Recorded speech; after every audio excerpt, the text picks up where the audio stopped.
क्या आपको पता है डर, गुस्सा और चिंता हमारी लाइफ को कंट्रोल करती है। अगर आपके लाइफ में भी डर, गुस्सा और चिंता है तो कहीं ना कहीं आप भी कंट्रोल ज़रूर हो रहे होगे।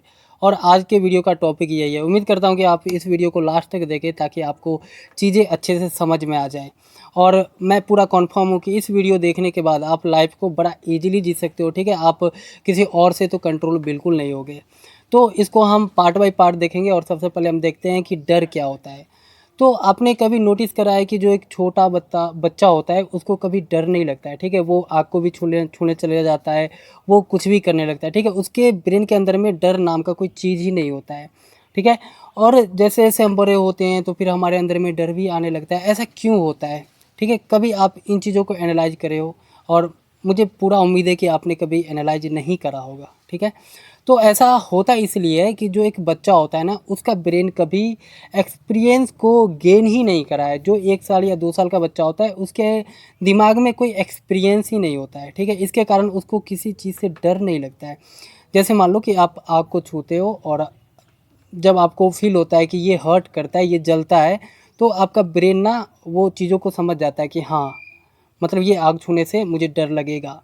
ठीक है, और वो चीज़ एक बच्चा के अंदर में नहीं होता है जब तक कि उसको 2-3 बार जले नहीं, जब तक उसका दिमाग उस चीज़ों को एक्सपीरियंस ना करे तब तक वो बच्चा नहीं समझता है। ठीक है, मैं अपनी बचपन की बात करूँ तो मुझे बचपन में ना भूतों से बहुत ज़्यादा डर लगता था। एनीवेज, बचपन में तो सबको डर लगता है भाई भूतों से। ठीक है, इसमें तो कोई ख़ास बात है नहीं। खैर, मैं इतना डरता था ना कि मैं गर्मी के मौसम में कंबल ओढ़ के सोता था भाई। कंबल ओढ़ के, समझ सकते हो कितना बड़ा डरपोक था मैं। ठीक है, उसके बाद क्या होता था कि रात में जब भी मुझे मतलब पेशाब वगैरह लगता था तो डर के मारे मैं ना पैंट में ही कर देता था, पर मैं बाहर नहीं जाता था। मैं ऐसा सोचता था ना कि भाई बाहर में जाऊंगा कुछ हो गया, ठीक है, भूत भूत उठा के ले गया। तो मैं ये सोचता था ना कि भाई मैं पैंट में कर दूंगा, कम से कम कल सुबह तक तो मैं ज़िंदा रहूँगा ना, सुबह में मैं ज़िंदा उठूँगा। सोच लो, इतना एक्सट्रीम लेवल का मेरे अंदर में डर बैठा हुआ था भूतों से। उसके बाद मुझे हाइट से डर लगता था। जब भी मैं हाइट पे जाता था ना, मुझे याद है कि बचपन में मेरे जितने भी दोस्त थे ना वो लोग छत पे बहुत इजीली चढ़ जाते थे। पुराने टाइम में तो छत भी सीढ़ियों, मतलब जो होता है ना वो ईंट का सीढ़ी, वो नहीं हुआ करता था पुराने टाइम में ना। क्या बोलूँ, वो बाँस वाला सीढ़ी रहता था। ठीक है, बाँस वाला सीढ़ी आपने ज़रूर देखा होगा। तो उस पे चढ़ने में ना भाई मेरी बिल्कुल फट जाती थी। ठीक है, मेरे पैर ना काँपने लगते थे। मुझे गहराई से, जो डीपली होता है ना, जो डीप होता है, उससे मुझे बहुत डर लगता था। ठीक है, मैं जब भी उसमें देखता था ना मुझे ऐसा लगता था जैसे हार्ट अटैक आ गया। ठीक है, तो इन सब चीज़ों में मुझे बहुत ज़्यादा डर लगता था।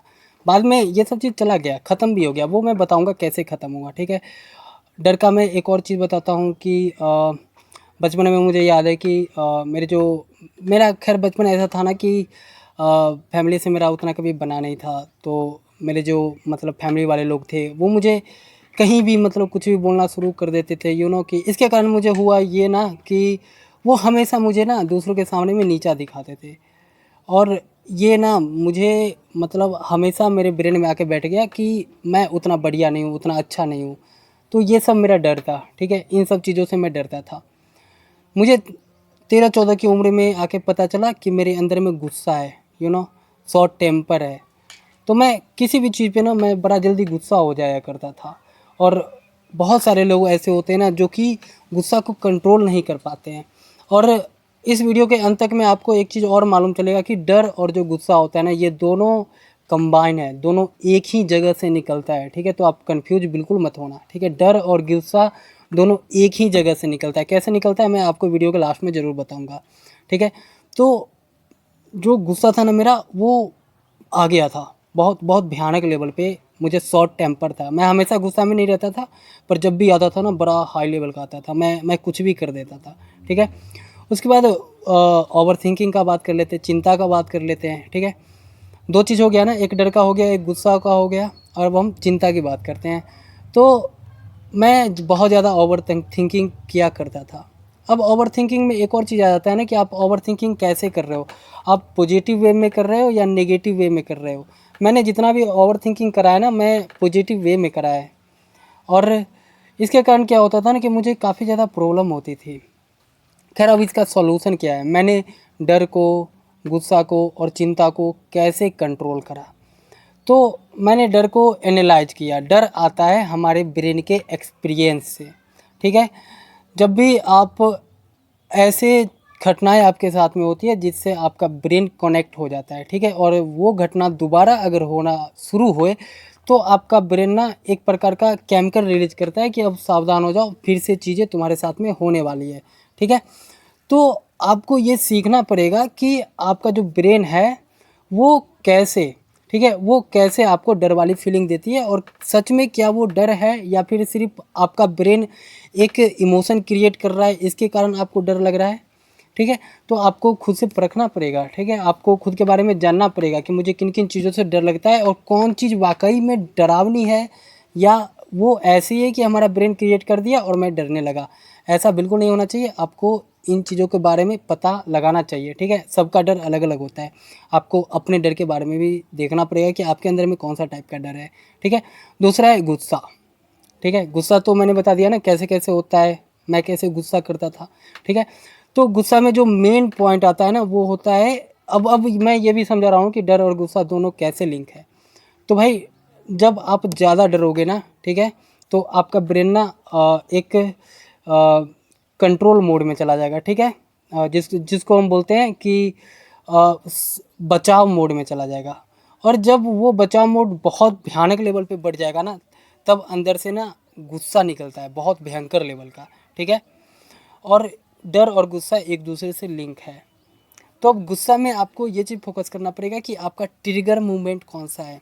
आपने देखा होगा ना बहुत लोग किसी कोई उनको एक स्पेसिफिक बात बोलो और वो बहुत भयानक लेवल का गुस्सा दिखाने लगते हैं। तो आपको भी ढूंढना पड़ेगा कि आपका ट्रिगर लेवल कौन सा है, कौन सी ऐसी बात है जिस पे आप बहुत जल्दी रिएक्ट करते हो और बहुत जल्दी गुस्सा हो जाते हो। और आपने एक और चीज़ नोटिस करा होगा कि आपके आस पड़ोस में जो लोग होते हैं वो आपको ट्रिगर मूवमेंट को जानते हैं, ठीक है। उन्हें पता होता है कि आपको इन बातों पे गुस्सा आता है, तो वो जानबूझकर वैसी बातें आपको बोलेंगे और आप जल्दी से गुस्सा हो जाओगे। तो आपको खुद से अपने बारे में एनालाइज करना पड़ेगा कि गुस्सा किन बातों से आता है और आप उसको कैसे कंट्रोल कर सकते हो। तीसरा है चिंता, ठीक है। अब चिंता करना अच्छी बात है। मैं ऐसा क्यों बोल रहा हूँ, क्योंकि अगर आप चिंता पॉजिटिव वे में करते हो ना तो ये आपके फ़ायदे के लिए है। आप अगर चीज़ों को अच्छे से समझते हो, सोचते हो, थोड़ा सा अलग टाइप का सोचते हो। मैं ना बचपन में बहुत ज़्यादा चिंताएँ करता था, लेकिन पॉजिटिव वे में, यू नो। चिंता आपको दो जगह पे ले जाती है। जब आप एक्सट्रीम लेवल पे मतलब बहुत ज़्यादा आप सोचोगे ना, तब आपके साथ में दो चीज़ होगा। या तो आप चिंता करके डिप्रेशन में चले जाओगे, जिधर आप परेशान हो जाओगे, आप वहीं पे आइसोलेट हो जाओगे, ठीक है, आप वहीं पे रुक जाओगे। और दूसरा ये होता है कि आप चिंता करके आप चीज़ों को समझने लगते हो, ठीक है, कि हाँ ये ऐसे हुआ था, ये होता है, ठीक है। इस तरीके से आप चीज़ों को समझने लगते हो। उसके बाद वो चिंता आपको पॉजिटिव वे में आपके लाइफ को सुधारने का काम करता है। तो आपको मतलब जानना पड़ेगा कि आप जो चिंता, जो ओवर थिंकिंग करते हो वो किस वे में करते हो। क्या आप नेगेटिव वे में करते हो? क्या आप चिंता में खुद को बहुत छोटे दिखाते हो? क्या आप बार बार अपने पास्ट के बारे में सोच सोच के परेशान होते हो? तो ऐसा चिंता बिल्कुल मत किया करो। आप चिंता करो लेकिन पॉजिटिव वे में करो, क्योंकि बिना चिंता का आई डोंट थिंक सो कि आप चीज़ों को अच्छे से समझ पाओगे।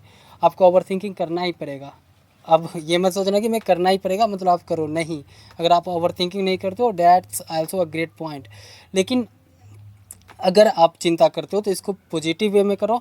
आप लाइफ को बेटर बनाने में करो, आप चीज़ों को समझने में करो। जितने भी साइंटिस्ट होते हैं ना, जितने भी बड़े बड़े लोग हुए, वो लोग चिंता करते थे। गौतम बुद्ध ने चिंता करा तभी तो वो आज महान है, ठीक है। लेकिन उन्होंने पॉजिटिव वे में करा, उन्होंने चीज़ों को समझने के लिए करा। तो मेरा जो ओवर थिंकिंग था वो हमेशा पॉजिटिव वे में करा है। तो आपको ये तीन चीज़ तो ज़रूर समझ में आ गई होगी कि आप डर को कैसे कंट्रोल करोगे, आप आपके अंदर में जो गुस्सा है उसको कैसे कंट्रोल करोगे, और आप जो चिंताएं करते हो उसको कैसे कंट्रोल करोगे। हालांकि ये तीन चीज़ों को आप बिल्कुल तो कंट्रोल नहीं कर सकते हो, कि सब चीज़ आपके हाथों में नहीं होता है। लेकिन आपको पहचानना ये है कि गुस्सा के लिए आपका ट्रिगर पॉइंट कौन सा है, आप किन चीज़ों पे जल्दी गुस्सा में आ जाते हो। दूसरा डर के लिए कि आपका जो ब्रेन जो जो आपका केमिकल रिलीज कर रहा है कि हाँ ये इन चीज़ों में डर है, क्या वो रियल में डर है, आपको ये भी देखना पड़ेगा। और तीसरा और बहुत ही इम्पोर्टेंट वो है चिंता है। अगर आप ओवर थिंकिंग करते हो तो क्या आप खुद के फ़ायदे के लिए ओवर थिंकिंग करते हो या फिर खुद के नीचा दिखाने के लिए ओवर थिंकिंग करते हो। एंड माय नेम इज केवल, and if you got any valuable information from this video, then like my channel and subscribe to my channel and like my video. Also do a comment, you know, your one valuable comment make me so happy. And आशा करता हूँ कि ये video आपको अच्छी लगी हो। Channel को तो भाई आप सब्सक्राइब कर ही देना, ठीक है। And thank you for watching this video. Thank you very much.